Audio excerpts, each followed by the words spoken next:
Hello and welcome to Spectrum News at 5. I'm Akaite Afia, coming to you live from the beautiful hills of Ibiaku, Uran. Let's take a look at the headlines.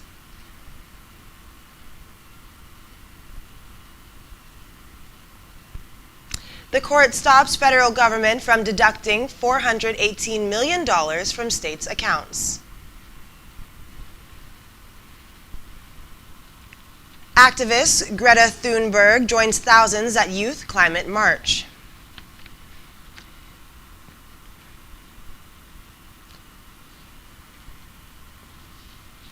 We'll have the details on these stories and more in just a moment.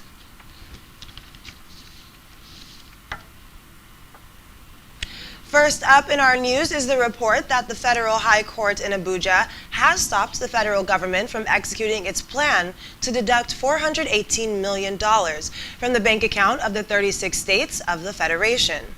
Justice Iyang Ekwo issued a restraining order against the federal government today following an ex parte application brought by the councils to the 36 states, Jibril Otukepa and Ahmed Raji. While moving the application, Okutepa, who led the legal team of the states, told the judge that the states would be crippled if the federal government deducted such amount from the bank accounts of their clients. In other news, 6 people abducted from the University of Abuja, Uni Abuja, in the Federal Capital Territory have regained their freedom. They were rescued about 3 days after gunmen attacked the staff quarters of the university in Gwagwalada Area Council of Abuja. The spokesman for the FCT Police Command, Josephine Ade, who confirmed this in a statement, said the victims were rescued by a joint team of operatives from various security agencies.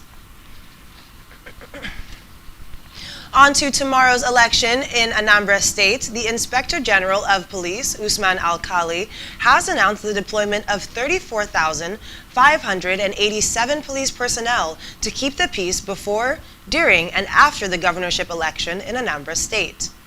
Baba, however, explained that the deployment of security for the election was not to intimidate law-abiding citizens, but to reassure the people of adequate protection during the vote.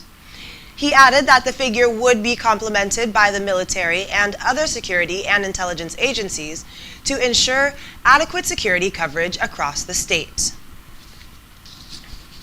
And in a related development, the National Broadcasting Commission, NBC, has cautioned broadcast stations against airing content that could compromise the unity of the country. In a statement signed by NBC Director General Balarabe Ileala, the Commission tasked all broadcasters covering the polls to follow the electoral guidelines provided in the Nigeria Broadcasting Code. It encouraged the pen pushers to follow the NBC code and avoid projecting results illegally on their platforms.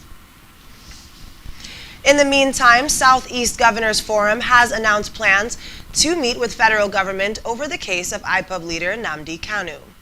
In a press release issued by the governor of Ebonyi State and chairman Southeast Governors Forum, David Umahi, the forum said the meeting would offer political solutions in the case of the IPOB leader, who is currently in the custody of the Department of State Services, according to the governors of the region.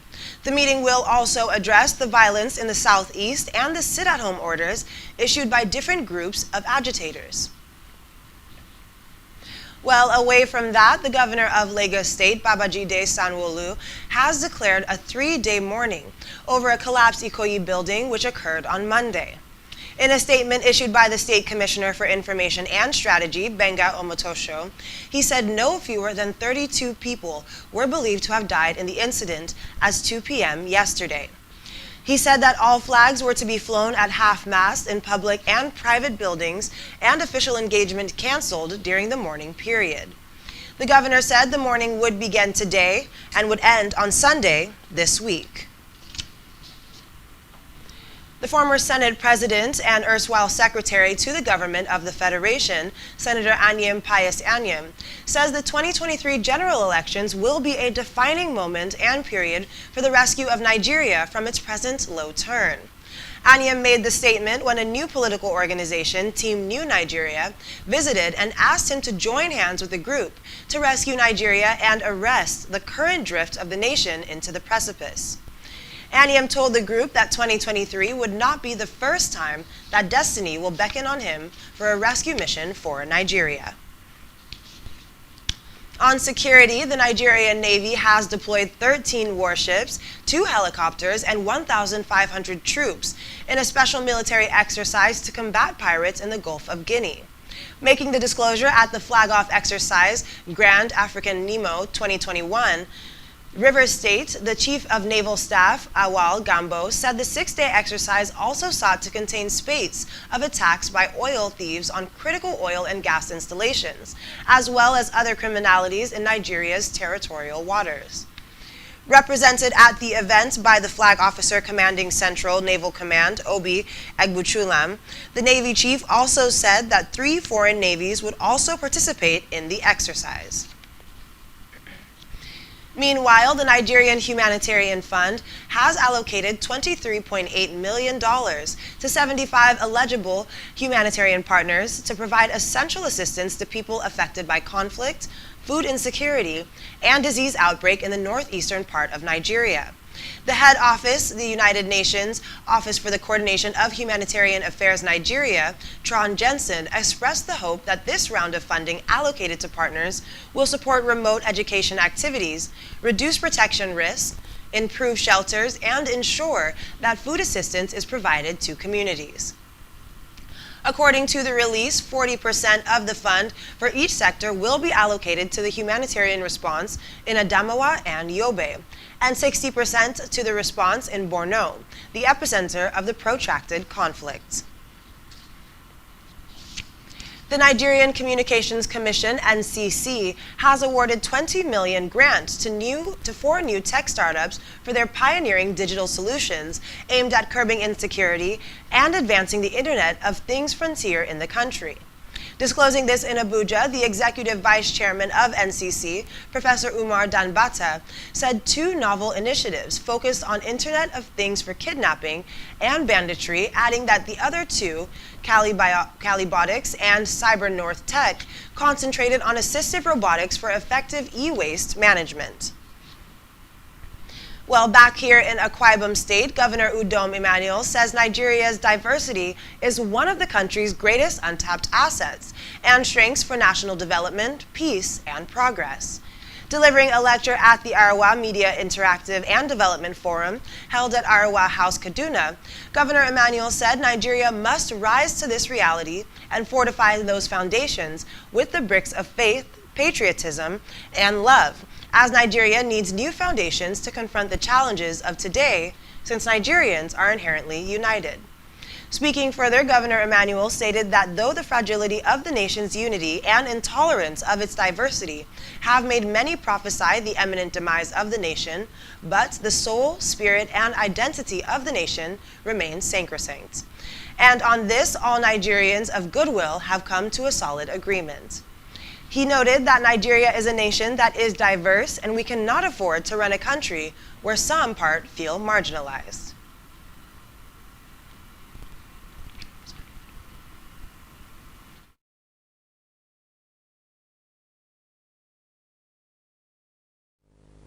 We cannot afford to run a country where some parts of our country feel marginalized or left out of the scheme of things, as this is potent threat to the unity of this country. There is equity and justice, and that no part of Nigeria is made to feel less of itself, as this will definitely not augur well for our union. We cannot afford to run a country where some parts of women in the state have called on the state government to come to their aid as the prices of food items and commodities in the market increase. Speaking with SpectrumTv Street Voices crew, the women described the unregulated prices in items and expressed how the situation affected daily feeding and survival. On a separate reaction, a buyer in one of the markets also called on the government to intervene in the prices of commodities to ease the cost of living. They further lamented that having to spend all their money to purchase only food items due to high cost has left them struggling to send their children to school. On a separate reaction, a buyer in one of the markets also called on government to intervene in the prices of commodities to ease the cost of living.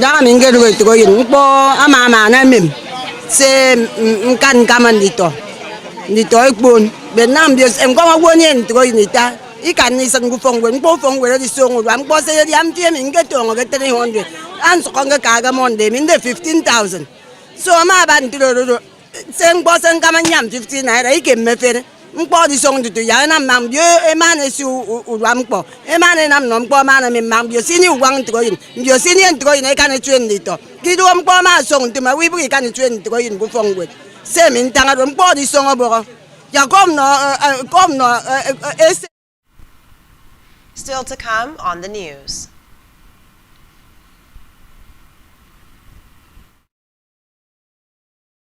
They further lamented that having to spend all their monies to purchase only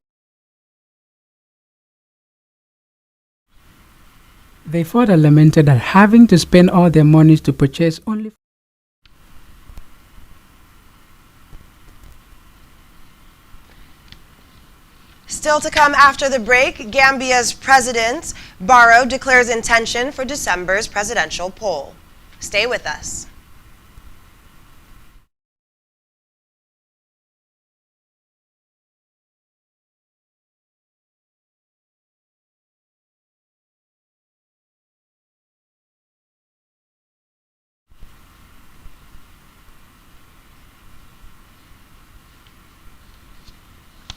Welcome back from the break. Thank you so much for staying with us. In Africa, Gambia's President Adama Barrow has declared his candidacy for the December 4th presidential poll, with campaigning in the hotly contested election set to begin next week. Thousands of supporters reportedly lined the streets in the capital, Banjul, as Barrow formally submitted his candidacy to the electoral body in the tiny West African nation. The December 4th election will be the first since the departure of former dictator Yahya Jammeh and is viewed as a key test of the country's democratic transition. Best interest of this country. It's in the best interest of national security. It's in the best interest of reconciliation. To our business news, foreign airlines operating in and out of Nigeria have taken their protests to the Central Bank of Nigeria over difficulties in repatriating accumulated funds now in excess of 328 billion naira. The airlines, numbering at about 30, expressed displeasure over alleged rising difficulties in repatriating earned revenue through an official window approved by the government. Meanwhile, the fallout of the development is reportedly affecting consumers as foreign airlines have adjusted the rate of exchange from 411 to 450 naira, raising airfares. And now on to foreign news. Climate activists Greta Thunberg and Vanessa Nakate are taking part in a march in Glasgow, Scotland, organized by the Fridays for Future Scotland movement. The campaigners are demanding climate action at the COP26 summit to curb extreme weather conditions. Now, this is the 6th day of the summit, and it focuses on the youth and public engagement against climate change. Elsewhere, the United States Navy has fired the commanding officer, executive officer, and top enlisted sailor of a nuclear-powered submarine that crashed into an underwater mountain on October 2nd, saying that the accident was preventable. Commander Cameron Al-Jilani and 2 others were removed from their posts following an investigation into the crash in the disputed South China Sea. Meanwhile, 11 sailors were reportedly injured in the accident. And now in health, the National Agency for Food and Drugs Administration and Control, or NAFDAC, says a warehouse has been sealed and the owner arrested over alleged unguarded sales of harmful chemicals in Sabon Gari residential area in Kano State. Confirming the incident, Kano State coordinator of the agency, Shaba Muhammad, said the deadly chemicals included sulfuric acid, caustic soda, hydraulic acid, hydrogen peroxide, among others. Shaba said the arrest was necessary as the owner had no training and certification in handling such chemicals, amongst other issues. He therefore appealed to residents to watch out for such a warehouse and report to the authorities to avoid unexpected calamities. And still on health, Nigeria's Center for Disease Control, NCDC, has announced 2 deaths and 87 new COVID-19 infections in the country, putting the total so far at 212,446. According to the NCDC Daily Update, the new cases were recorded across 7 states of the Federation and the FCT. 29 of the additional cases were confirmed in Zamfara, 25 in the FCT, 11 in Rivers, 8 in Kano, 5 in Bauchi, 4 in Gombe, 3 in Lagos, and 2 in Taraba State. The Public Health Agency said 247,000 of those infected have recovered, while 2,902 people have died from the infections. And now on to sports. Barcelona is set to announce Xavi Hernandez's return to the club as coach after Al Sadd confirmed today that a deal has been agreed between the clubs. In a statement, the Qatari club said Barca had paid for the release clause for Xavi, who has been coaching in Qatar since 2019 and now rejoins the club where he had enjoyed success as a player. Al Sadd chief executive Turki Al Ali noted that his administration had agreed on Xavi's move to Barcelona after the payment of the release clause stipulated in the contract. And on to our entertainment news. Swedish pop sensation ABBA has made a comeback today with their new album Voyage, nearly 40 years after they split up with digital avatar concerts planned in London. The members, Agnetha, Bjorn, Benny, and Annie Fried, forming the acronym ABBA, have not released any new music since their split in 1982, just a year after their last album, The Visitors. The new album went live at midnight in various time zones, delighting the group's worldwide fans.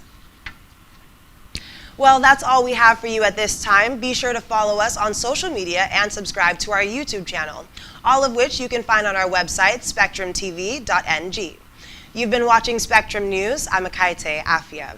Have a great evening and a great weekend, and stay safe.